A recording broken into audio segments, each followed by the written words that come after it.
Hi everyone, here we've got Xiaomi Redmi Note 90 and let me share with you how to turn off running apps on this device. So actually all you have to do is to simply open the recents, and you can do it just by tapping on the square icon here. And as you can see, we've got the list of all previously opened apps. Obviously you can turn off only one of it and just find it and swipe it to the right or to the left, and that's how to close it.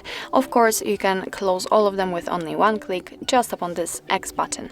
As you can see, we just got back, we've got the information that there is nothing to clear, but we can obviously check. Let's enter the recents here, and we've got no recent items, so it means that we just successfully closed all running apps. So actually this is it. This is how to turn off running apps in your Xiaomi Redmi Note 90. Thank you so much for watching. I hope that this video was helpful, and if it was, please hit the subscribe button and leave the thumbs up.